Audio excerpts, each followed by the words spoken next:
Assalamualaikum warahmatullahi wabarakatuh. Yang kami hormati Bapak Puspoko Poncorano selaku dosen pengampu mata kuliah Manajemen Kearsipan dan Perkantoran. Di sini kami dari kelompok 6 ingin mempresentasikan tentang komunikasi dan hubungan komunikasi kantor. Saya sebagai pemateri pertama, Pak Haidar Suwandiyati, dan teman saya, Pak Yudi, dan teman saya, Pak Haidar akan saya sebagai pemateri ketiga.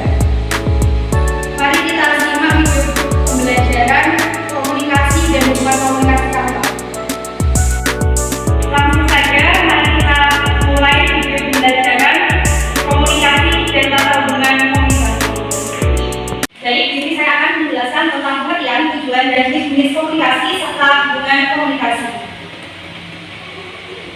Baik, di sini pengertian komunikasi adalah suatu proses pertukaran informasi, ide, pikiran, perasaan ataupun perasaan dua atau lebih pihak untuk melalui suatu medium ataupun saluran.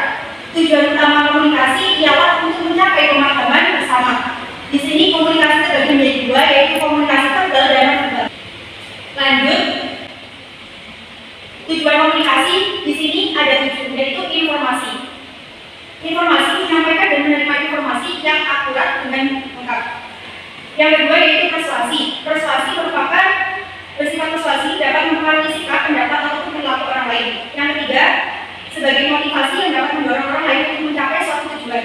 Yang keempat, membentuk dan menjaga hubungan sosial baik secara pribadi ataupun secara kelompok. Yang kelima, sebagai pengambilan keputusan yang lebih baik pada individu dan kelompok.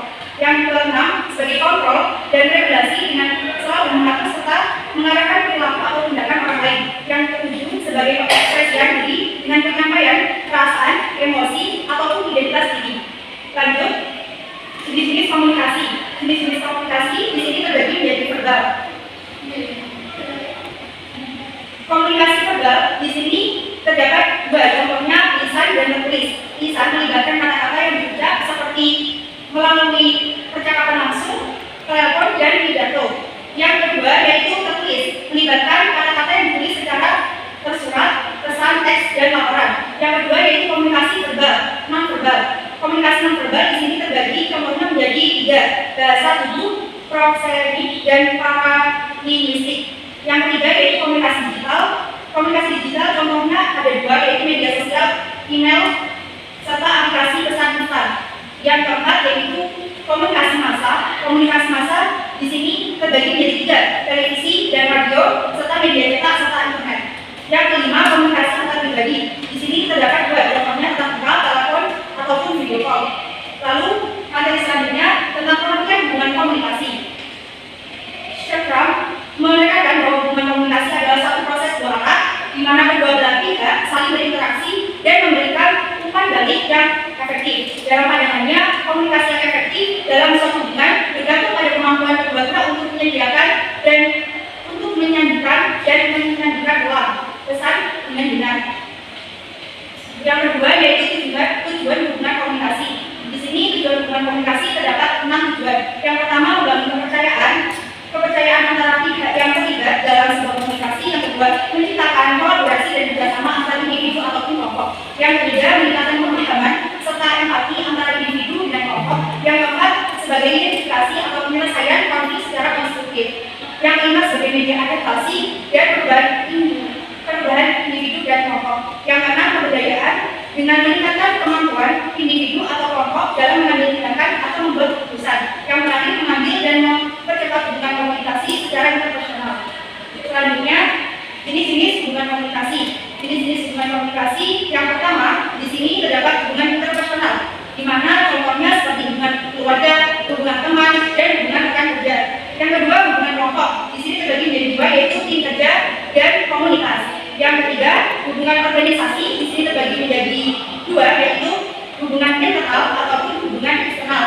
Yang keempat, hubungan publik. Hubungan publik di sini terbagi menjadi dua, yaitu komunikasi massa dan media sosial. Yang kelima, hubungan antar budaya. Di sini dibagi menjadi dua, yaitu interpersonal dan antaretis. Yang keenam, yaitu hubungan formal dan non formal. Contoh dari hubungan formal, komunikasi yang mengikuti aturan atau prosedur resmi sering terjadi dalam konteks profesional atau institusional. Dan komunikasi komunikasi yang lebih sampai dan sopan sering terjadi dalam konteks pribadi atau sosial. Materi model dan unsur komunikasi dan strategi komunikasi yang efektif. Model dan unsur dalam komunikasi. Model dalam komunikasi yang pertama yaitu model linear. Artinya, model ini menggambarkan komunikasi sebagai proses atau arah dari pengirim ke penerima. Model ini mencakup unsur-unsur pengirim, pesan, saluran, dan sebagainya. Yang kedua, model interaksional, yaitu model yang memperkenalkan umpan balik dan menggambarkan komunikasi sebagai proses dari dua arah yang dinamis, seperti pengirim, pesan, saluran, dan sebagainya. Yang ketiga, model komunikasi transaksional, yaitu model yang menggambarkan komunikasi sebagai proses digital dan interaktif di mana semua pihak secara bersamaan mengirim dan menerima sebuah pesan. Selanjutnya, unsur-unsur dalam komunikasi. Yang pertama, pengirim atau individu yang mengirim pesan. Yang kedua, pesan, konten atau informasi yang dikomunikasikan. Yang ketiga, saluran, yaitu media atau metode yang digunakan untuk menyampaikan pesan tersebut. Yang keempat, penerima, individu yang menerima pesan. Yang kelima, umpan balik atau feedback, yaitu reaksi dari penerima terhadap pesan. Yang keenam, gangguan atau hambatan yang mempengaruhi penyampaian dari penerima pesan. Yang ketujuh yaitu konteks, lingkungan atau situasi di mana komunikasi itu berlangsung. Selanjutnya, strategi komunikasi yang efektif.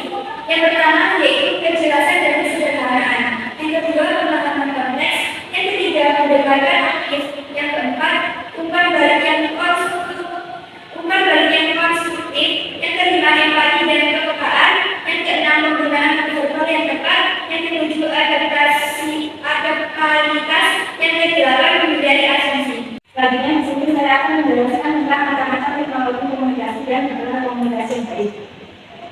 Macam-macam teknologi komunikasi ada 7. Yang pertama, telepon. Telepon adalah perangkat untuk berkomunikasi suara jarak jauh menggunakan sinyal telepon. Telepon pertama kali digunakan pada tahun 1844 oleh Samuel Morse yang telah menjadi sangat populer dalam berbagai bentuk seperti telepon kabel, telepon genggam, dan smartphone. Yang kedua yaitu smartphone. Smartphone adalah versi modern dari telepon yang dilengkapi dengan fitur canggih seperti kualitas kamera, kemampuan internet, dan berbagai aplikasi. Smartphone sangat populer dan digunakan oleh banyak orang untuk berkomunikasi, bermain game, dan berbagai konten. Yang ketiga, komputer. Komputer adalah perangkat elektronik yang mampu menerima, memproses, dan menyimpan data. Komputer digunakan untuk berbagai keperluan seperti pekerjaan, pendidikan, dan hiburan. Komputer terdiri atas 3 komponen utama yaitu hardware, software, dan firmware. Yang keempat yaitu media sosial.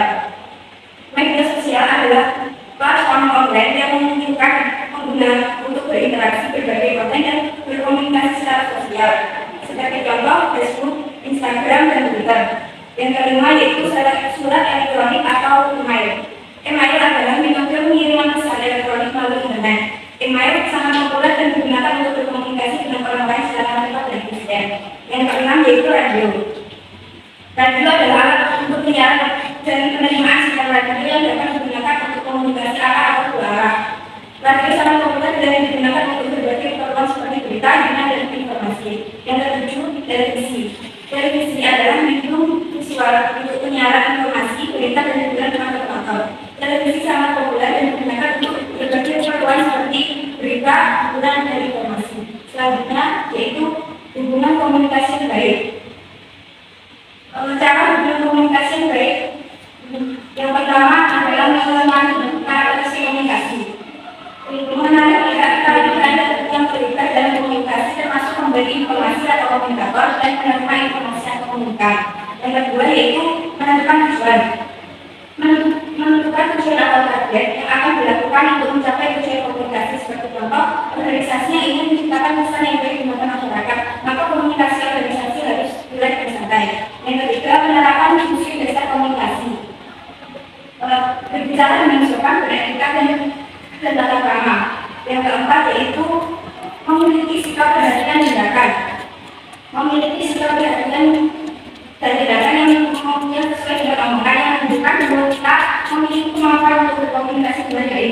Yang kelima, berkomunikasi dengan baik. Berkomunikasi secara dengan baik bisa menggunakan secara verbal dan non verbal. Yang keenam yaitu terbuka dan profesional. Terbuka dan profesional di sini yaitu menyajikan informasi secara terbuka dan transparan untuk menghindari tindakan yang tidak etis seperti memakan buku yang tidak etis. Yang ketujuh yaitu menyesuaikan strategi komunikasi. Menyesuaikan strategi komunikasi baik metode komunikasi seperti internal, lintas organisasi atau pejabat di atasnya, dan menggunakan media komunikasi yang sesuai dengan kebutuhan dan situasi. Yang kedelapan yaitu penggunaan media komunikasi. Penggunaan media komunikasi menggunakan media komunikasi yang sesuai dengan kebutuhan dan situasi seperti visual, pengaturan dan berbagai media lainnya. Yang kesembilan yaitu pengawasan dan evaluasi. Pengawasan dan evaluasi media komunikasi yang dilakukan untuk memastikan bahwa komunikasi berjalan sesuai dengan rencana dan